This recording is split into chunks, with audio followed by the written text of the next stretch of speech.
self-guided, but if any questions, comments, or concerns, just let us know, okay? Okay, thank you. You're welcome. It is. Iceland. Loki? It sounds like Loki.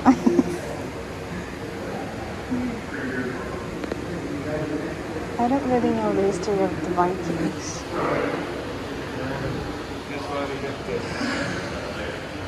Greenland.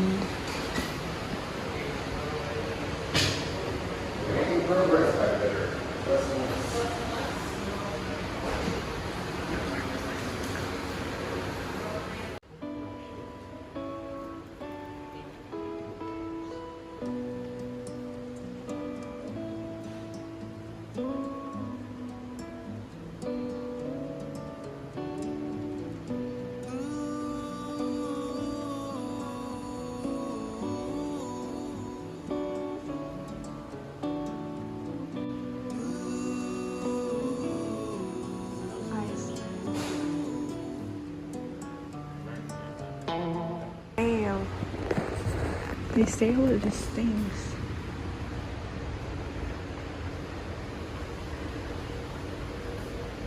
Gokstad. What? Gokstad. Shit. Royal home.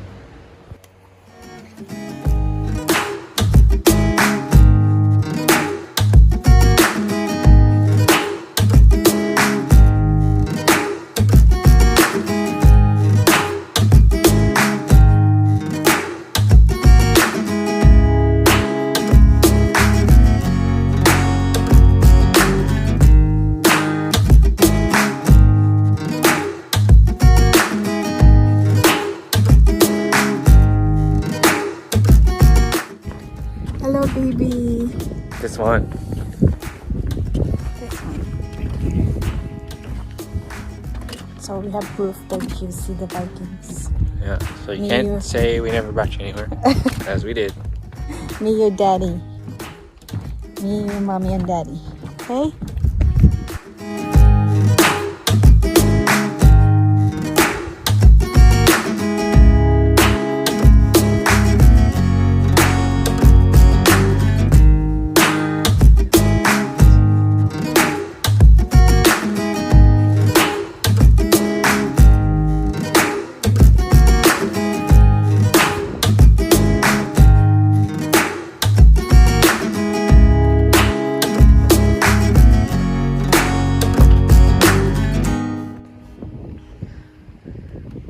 Near the Vikings.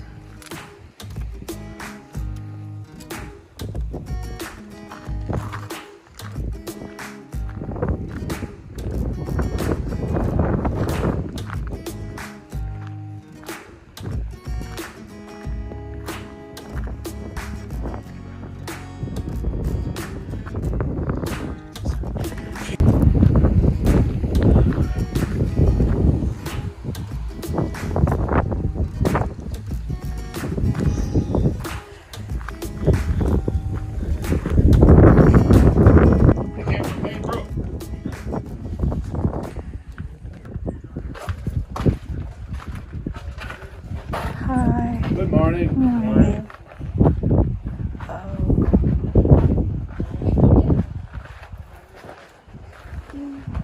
Come on in for a look around. Yeah, always warm. This building would accommodate about 20 men. 20 men. It's a work camp. Okay. 1,000 years ago. A place to come and spend a couple of years, and then you end up going back to Greenland pretty much with a load of timber. Oh. This is where the crew sleep in here. The high-ranking men had their private bed chamber in there. The chieftain, the navigator, they took their wives, and the sagas say a servant or two. Meals were prepared here. There were whale bones, seal bones, and fish bones. Wow. All found charred around the fire pit.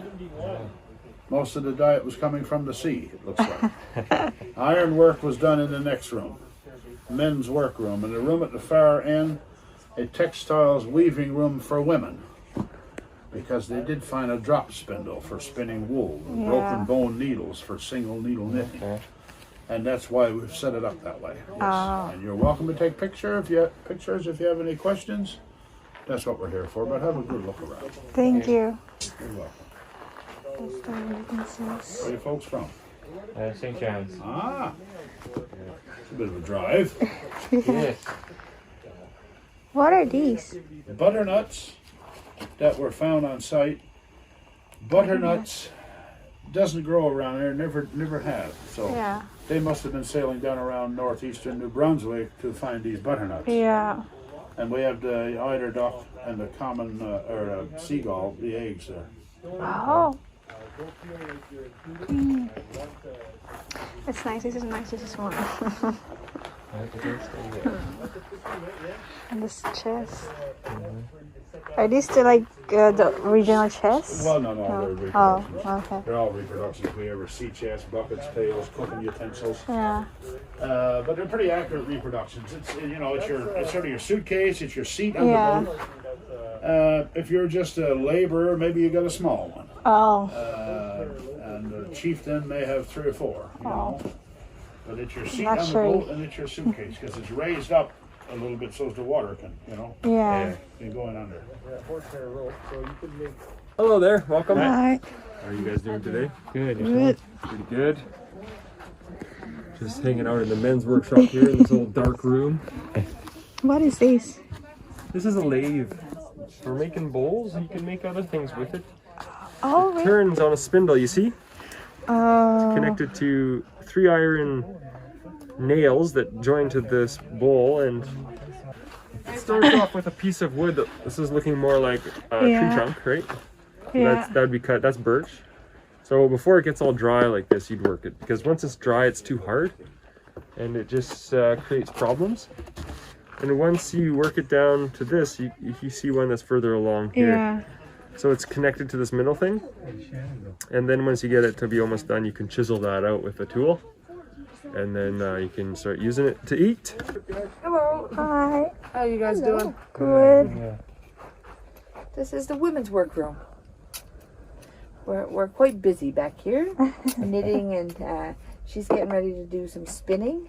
She was weaving earlier today. She's quite busy. Yeah, we're the ones you actually see working, right? The other two will tell you about work. Yeah. But they are very rarely. When they know that food goes on, that's when you'll start seeing them work. Right, Olaf? That's right. Yeah. Until then, they look like they're working. I don't see any food though, so. Well, you don't need food until dark, remember? It might be dark early this evening, so we might have to put on some. We might have to send you out to look for some. I'd like to have some salmon. Some salmon, all right. Maybe I'll go try to fish some salmon. Then. Yes. I've had salmon in a little while. No matter what we feed that fella next door out there, he'll have a big meal and he'll still go look for mackerel. So we call him Olaf Mackerel. You got a name. Yeah, Olaf Mackerel.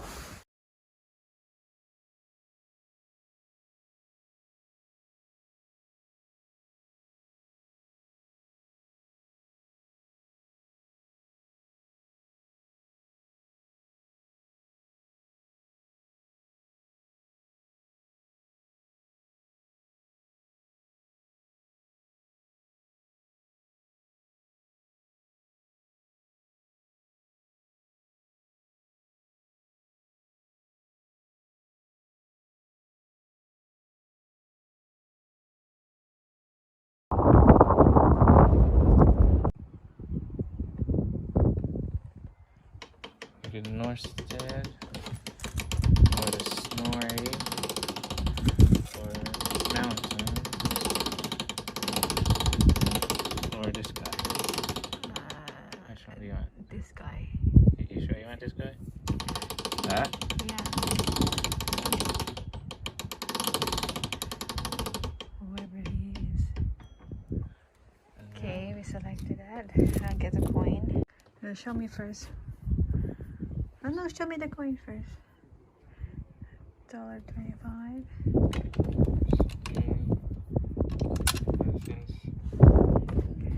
Push, turn hands.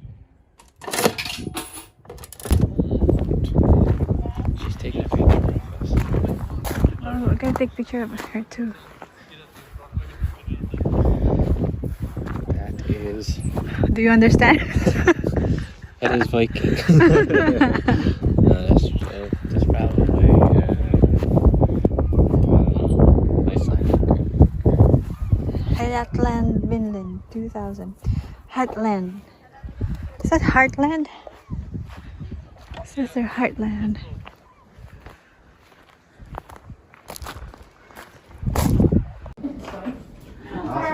You're very welcome. Now you take a bit of that job offer, my friend. And blacksmiths were very rich and powerful people because we made stuff you needed. We would have made weapons and armor, cooking tools, farming tools. We made rivets and we also made nails and jewelry because the Norse, they did love to decorate themselves. But a blacksmith did have a shorter lifespan due to the fact he was working with a lot of smoke in his daily life. So black lung would get to a blacksmith pretty quickly. And because of this, I had to train my apprentice at the age of 7. That's my 7-year-old boy. He's a big 7-year-old. He likes his veggies. So the job of the apprentice was pretty simple at first. It was just pumping up the bellows and making charcoal. But when my apprentice became a man at the ages of 12, he would start forging with the iron. And before he knew it, he took over as the blacksmith because his father was just too sick to work. And because of this, he would pass it on from generation to generation. I would collect my iron from the bogs. I would bring this bog ore back to my village and smelt it down in a bloomery. After a full day of smelting, you would remove a bloom, which is a ball of iron with slag attached to it. You would place this bloom on a piece of wood and hammer it to separate slag from iron. And after you're done separating your slag, you get iron to use. And if blacksmithing failed, I was a dentist. If anyone had a bad tooth, I would remove it for you. But I think you will be drunk first before you came here. If you folks do have any questions, you could ask. You're welcome. Did you try it when you were a kid?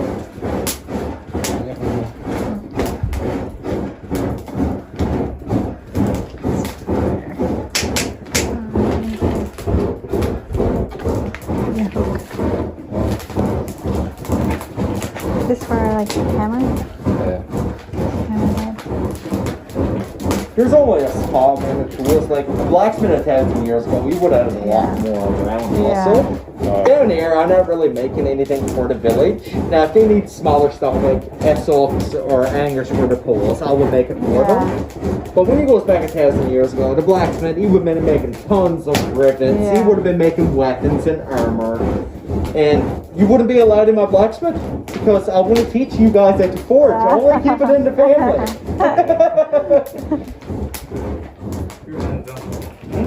Give me your show now.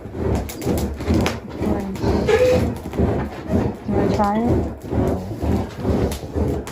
Would you like to try the bellows, my friend? You try it. You go over. Okay. You try it. No, that's fine. Oh, you try it now. Yeah. Not bad enough? Huh? Oh, Get no, out of sure. there. You don't burn down the blacksmith. I'll be back in 45. Yeah, that's pretty good. What about your piece? What? You can keep that in there. Just be careful, and if it's in the way, just move it and put it up on the rock. Yeah, just put it up on the rocks here so you don't trip up. Now, I don't know if the chickens are right out there. The dogs and all might pull you right on over across the field. Oh, the nice day, but I could have washed it with the hose. Yep.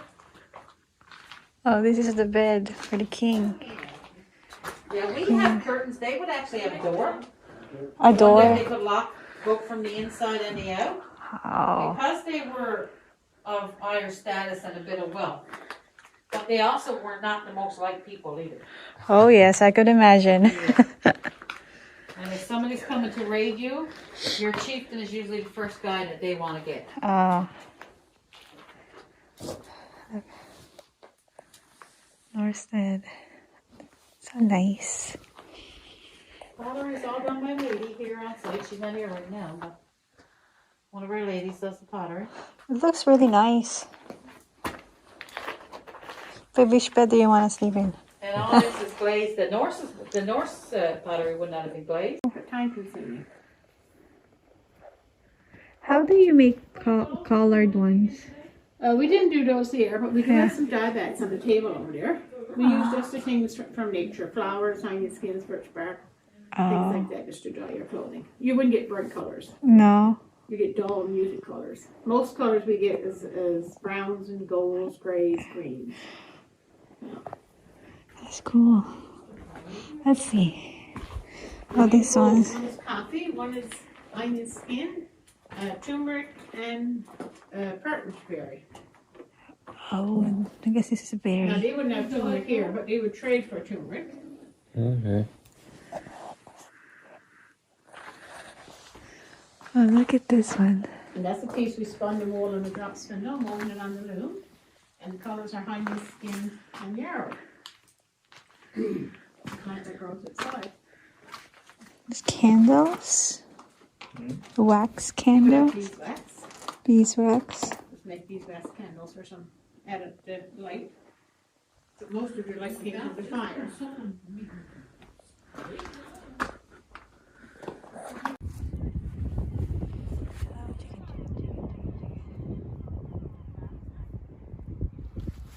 Hello, chicken, chicken, chicken, chicken, chicken. Babe, it's coming. Babe, it's coming here. Yeah, it's just doing. I don't have a corn.